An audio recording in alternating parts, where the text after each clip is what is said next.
Hello soul family. आज महाशिवरात्रि का पर्व है। अब जैसे कि शिव जी और पार्वती की सबको स्टोरी पता है कि पार्वती जी ने कितनी तपस्या के बाद शिव जी को पाया, कितनी तपस्या की। जब तक वो प्योर नहीं हो गई तब तक उनका मिलन नहीं हुआ।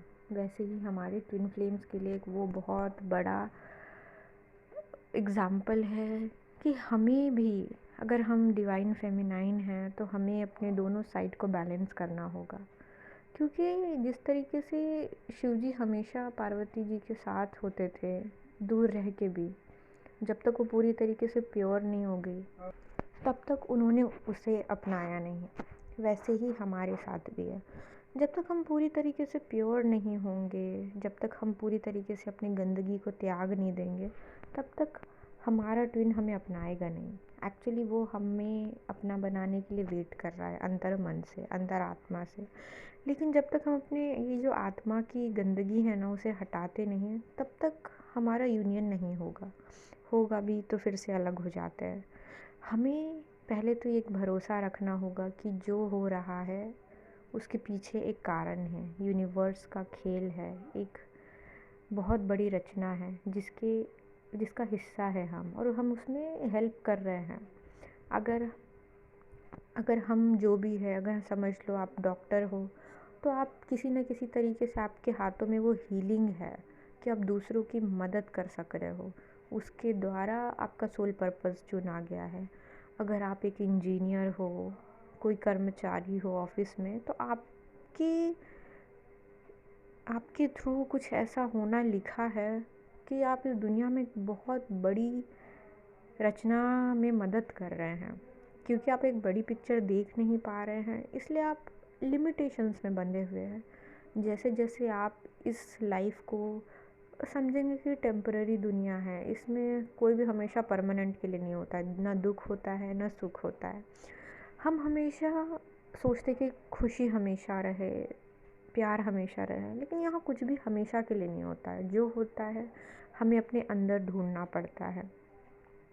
जैसे कि अगर हमारे अंदर ईगो है तो हम उस ईगो को हटा दें। आत्मा को कैसा ईगो होगा, आत्मा को कैसी शर्म आएगी, आत्मा को कौन सा दुख होगा। आत्मा हर दुख से परे है। तो हमें इस महाशिवरात्रि से हमें एक अपना नया इनर वर्क लाइफ की शुरुआत करनी है कि हम जो भी कर रहे हैं उसे एक बड़ी पिक्चर के तौर पे देखें।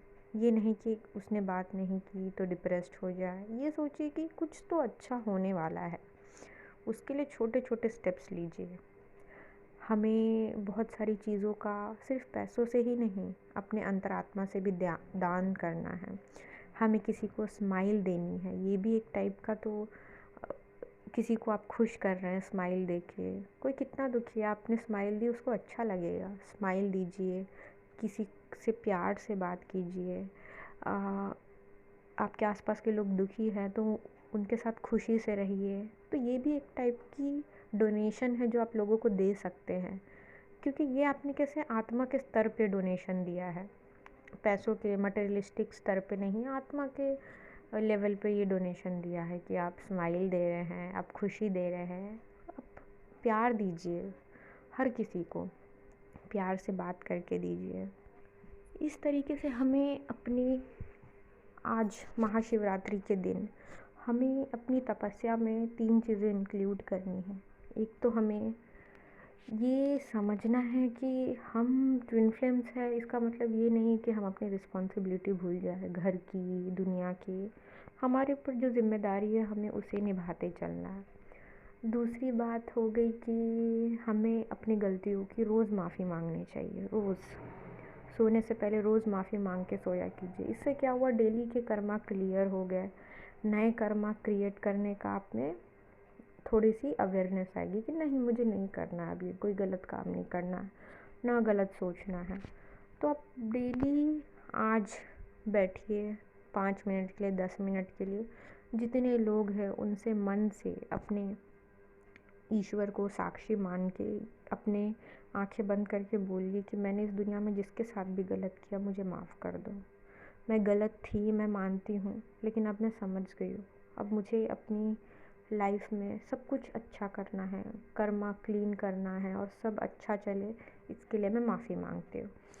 तो क्या है, जो हमारे डिवाइन होते हैं वो तो वेट करते रहते हैं कि कब वो माफ़ी मांगेगी और मैं माफ़ कर दूँ, और कब इसके कर्मा क्लियर हो जाए और हम एक प्यारा सा कनेक्शन आपका और डिवाइन का बने। और तीसरी सबसे ज़रूरी बात, हमें हमेशा ज़रूरत और मांगने की वजह से नहीं याद करना है डिवाइन को कि मुझे ये दे दो, मुझे वो दे दो। हमें एक प्यार, एक कम्युनिकेशन डेवलप करना है, जो हम अपने दोस्त के साथ डेवलप करते हैं ना, कि कुछ भी हुआ, पता नहीं कैसे होगा, प्लीज़ मेरा हेल्प करो ना। अपनी हर बात उनसे इस तरीके से मन ही मन शेयर किया कीजिए जैसे लगे कि वो एक दोस्त है।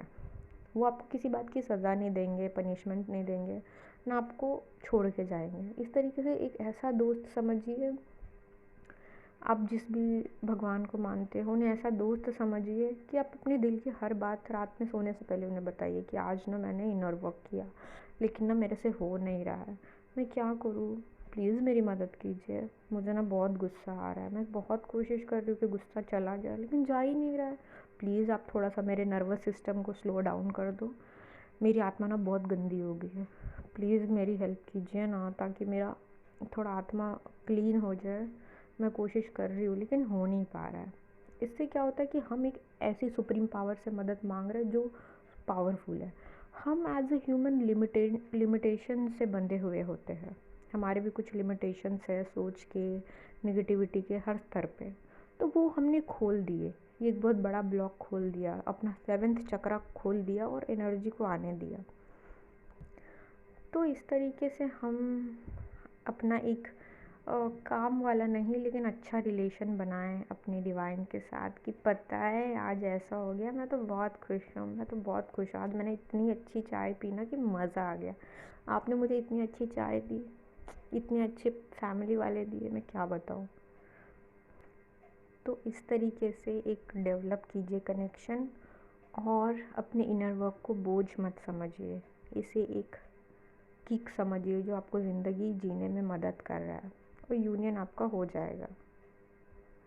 आपको भरोसा रखना है और ऐसा डिवाइन के छत्र छाया में अपने आप को रखना है कि आप जो करा लो मैं रेडी हूँ, मुझे पता है अच्छा ही कराओगे, बुरा होगा तो भी अच्छा होगा, क्योंकि वो बुरा मेरी नज़र से, सुप्रीम पावर की नज़र से वो बहुत अच्छा है, वो मेरी ग्रोथ के लिए है। तो इस तरीके से समझिए और हमेशा खुश रहिए, और बहुत अच्छे से बोलिए कि मुझे प्रोटेक्शन दीजिए, डेली अपने आप को, अपनी फैमिली, अपने डीएम को प्रोटेक्शन दीजिए और खुश रहिए।